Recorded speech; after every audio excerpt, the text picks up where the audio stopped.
श्री शिवाय नमस्तुभ्यम। हम सबको पता है कि 18 जनवरी को गुरुवार की अष्टमी का बहुत ही प्यारा सा दिन है और पौष महीने में जो गुरुवार की अष्टमी आती है काफ़ी लोग इसे तुलसी जयंती के नाम से जानते हैं। तो आज शाम के टाइम पे आपको आटे का एक तुलसी दीपक जलाना होगा जिससे आपका परिवार बहुत ज़्यादा खुश होगा। उन्हें लाइफ में कभी भी पीछे मुड़ के देखने की ज़रूरत नहीं पड़ेगी। ठीक है, वो कौन सा दीपक है, हमें कहाँ पर जलाना है, क्या बोलना है, पूरी बात बताऊँगा। तो वीडियो को पूरा देखिएगा, ज़्यादा से ज़्यादा लोगों तक शेयर करेंगे। ठीक है, चलो समझते हैं।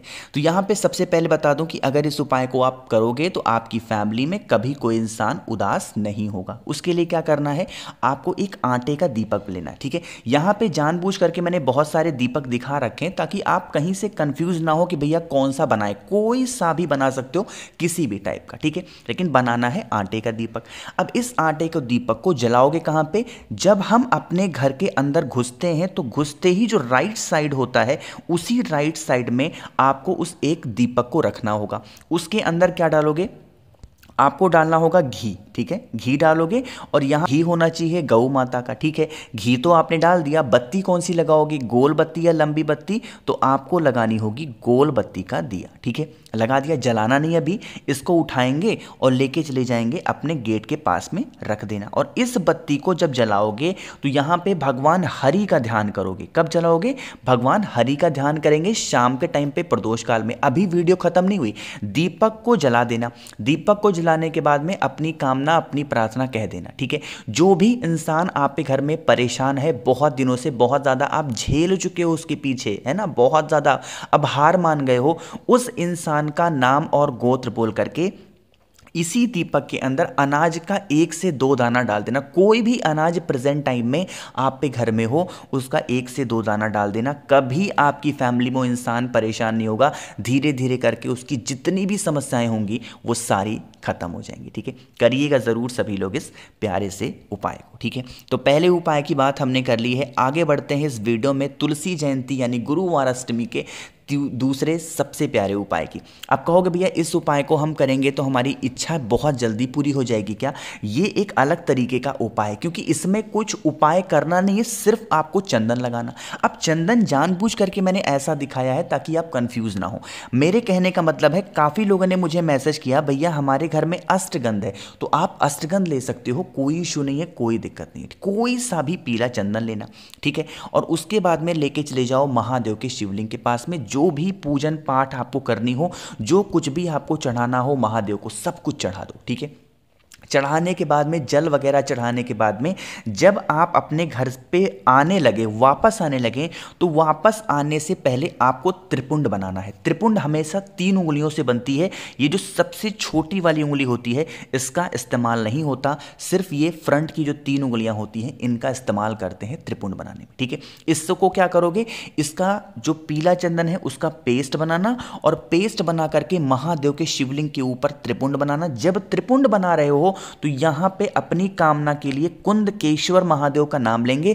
जो भी इच्छा बहुत दिनों से अधूरी है, परेशान हो गए हो, इधर उधर भटक रहे हो, उस कामना से लगा देना। सिर्फ 3 गुरुवार करना, इससे ज़्यादा नहीं, सिर्फ 3 गुरुवार करना। चौथा गुरुवार करने की ज़रूरत ही नहीं पड़ेगी और आपकी उस सारे विशेष बहुत जल्दी पूरी होंगी। ठीक है, करिएगा ज़रूर। एक बात और बता दूं, यहाँ पे बस 10 सेकंड आपका टाइम लूँगा कि अगर आपको अपनी कोई भी इच्छा, कोई भी बात को पूरी करनी है, महादेव से मनवाना है, तो उसके लिए सबसे पहले अच्छा कर्म करना सीख लो। ठीक है, अगर मन में बहुत ही दुष्प्रभाव भरे पड़े हैं, बहुत ही अच्छे से बातचीत करने की समझ नहीं है, तो कभी भी महादेव आपकी बात नहीं सुनेंगे। पहले मन साफ कर लो, कर्म करना सीख लो, महादेव ज़रूर सुनेंगे। ठीक है, कोई उपाय करोगे एक ही बार में सुनेंगे, लेकिन अगर मन में दूसरों के लिए बहुत, मतलब कहते हैं ना कि बहुत गंदगी भरी होना किसी दूसरे इंसान के लिए, तब महादेव आपका साथ नहीं देंगे। इस चीज का ध्यान रखना। ठीक है, 2 उपाय की बात कर ली है। आगे बढ़ते हैं इस वीडियो में हम लोग अपने तीसरे उपाय की तरफ, लेकिन अब ये बताऊंगा तब जब जल्दी से करोगे वीडियो को लाइक, और जितने भी भाई बहन इस आवाज को पहली बार सुन रहे हैं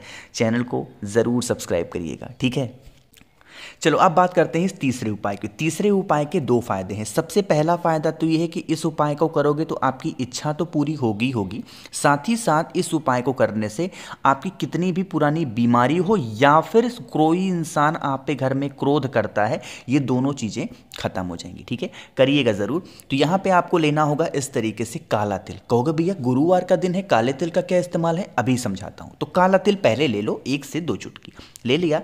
लेने के बाद में आपको लेना होगा इस तरीके से हल्दी, या फिर आप ले सकते हो पीला चंदन, दोनों में से कुछ भी ले लो। ठीक है, उसको क्या करोगे, ये जो आपने काला तिल लिया है ना, उसको लेंगे और अच्छे तरीके से इस काले तिल को पीला करेंगे। पीला करने का मतलब कि उसमें अच्छे तरीके से मिक्स कर देना, और उसके बाद में उस पीले, यहाँ देखो, उसके बाद आप उस पीले काले तिल को लेके पहुंच जाएंगे महादेव के शिवलिंग के पास में। अभी वीडियो बहुत ध्यान से सुनना, थोड़ा अलग ये उपाय है। जब फेस रखना उत्तर दिशा, तो सबसे पहले क्या करेंगे, चंपेश्वर महादेव, एक बहुत ही प्यारा सा नाम है, गुरुवार को करने वाला। पीले काले तिल को आपको समर्पित करना होगा महादेव के शिवलिंग के ऊपर चंपेश्वर महादेव के नाम से। यहाँ पे बोलोगे, आपको अपनी इच्छा, अपनी कामना, जो कुछ भी आपके विश हो चढ़ा देना, और उसके बाद में 1 लोटा जल महादेव के शिवलिंग के ऊपर ही समर्पित करोगे, श्री शिवाय नमस्तुभ्यम का ध्यान करके। ठीक है, इतना काम आपने कर दिया। उसके बाद आपको कुछ भी चढ़ाना वगैरह है, सब कुछ करना। अब एक काम और बचा है, और वो काम कौन सा है, आपको अपने साथ लेकर के जाना होगा एक बेलपत्र। क्या लेके जाओगे, एक बेलपत्र लेके जाएंगे। जो भी आपकी विश हो, जो भी आपकी कामना हो, जब पूजन करके महादेव के शिवलिंग से बाहर आओगे, जब इधर से बाहर तो आओगे, तो जो इस साइड वाला पोर्शन होता है, मतलब चौखट के इस साइड वाला जो पोर्शन है, यहां पर उस एक बेलपत्र को रखेंगे और आपको अपनी जो भी कामना है वो बोलेंगे। साथ ही साथ जो इंसान आप पे घर में क्रोध करता है, गुस्सा करता है, उसका नाम और गोत्र बोल देना और चुपचाप अपने घर की तरफ चले आना। जो भी व्यक्ति एक चौखट पे महादेव के शिवलिंग के ऊपर बेलपत्र को रख करके नाम और गोत्र बोल देता है, उस इंसान के जीवन के सारे कष्ट खत्म हो जाते हैं। बहुत ही छोटा सा स्पेशल है, करिएगा ज़रूर सभी लोग इस उपाय को। ठीक है, तो यहाँ पे हम लोगों ने 3 उपाय की बात कर ली, एक बहुत ही छोटे से चौथे उपाय की बात करने हम लोग जा रहे हैं, तो बहुत ही ध्यान से सुनने की कोशिश करिएगा। देखो, यहाँ पे आपके सामने स्क्रीन पे दिख रहा होगा, ये है शमी का पेड़। तो आप सबसे पहले ये समझ लो कि इस उपाय को करने जाओगे तो बेनिफिट क्या है, फ़ायदे क्या हैं। तो शमी के पत्ते को जब भी चढ़ाया जाता है, दो काम इससे होते हैं। पहला तो बीमारी तो ख़त्म होती है इससे, बीमारी हमेशा के लिए ख़त्म होती है। और दूसरा जो इससे बहुत बड़ा काम होता है वो है क्रोध की भावना की, मतलब घर में चिल्लाना, हर छोटी बातों को लेके, ये सारी समस्याएं खत्म होंगी। तो उसके लिए आपको लेना होगा 2 शमी के पत्ते, इससे ज़्यादा मत लेना, सिर्फ और सिर्फ 2 शमी के पत्ते लेने। 2 शमी के पत्ते के साथ आपको लेने हैं 7 चावल के दाने। अब वो चावल का दाना कहीं से खंडित ना हो, कहीं से टूटा हुआ नहीं होना चाहिए। ठीक है, ले लिया और लेके पहुंच जाएंगे कहां पे, महादेव के शिवलिंग के पास में। फेस रखेंगे उत्तर दिशा, नॉर्थ डायरेक्शन। यहां पे क्रम समझिएगा, नियम समझिएगा जो मैं बात बताने जा रहा हूं।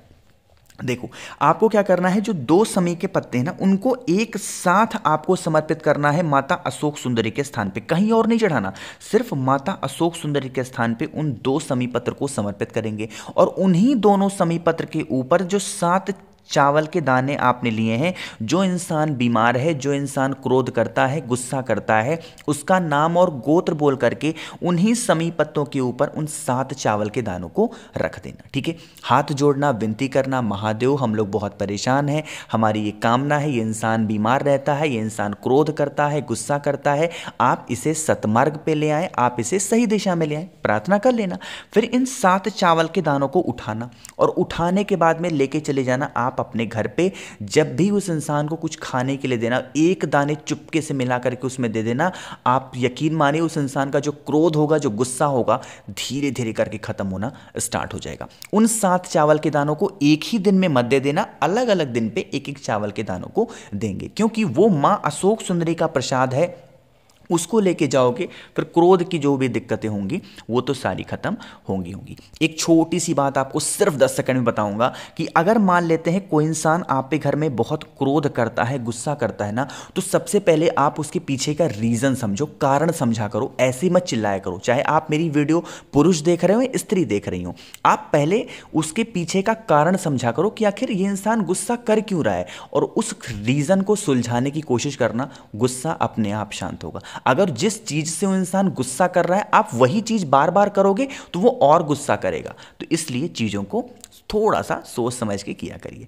कोशिश की है अच्छा समझाने की। वीडियो पसंद आई हो तो लाइक करिएगा। मुझसे फ़ोन पे बातें करनी है जिन भी लोगों को, तो आप हमें इंस्टाग्राम या फिर फेसबुक पे फॉलो कर सकते हैं, जिसके लिए सर्च करना होगा द नेचुरल प्लैनेट 108। और हाँ, चैनल को ज़रूर सब्सक्राइब करेंगे। श्री शिवाय नमस्तुभ्यम।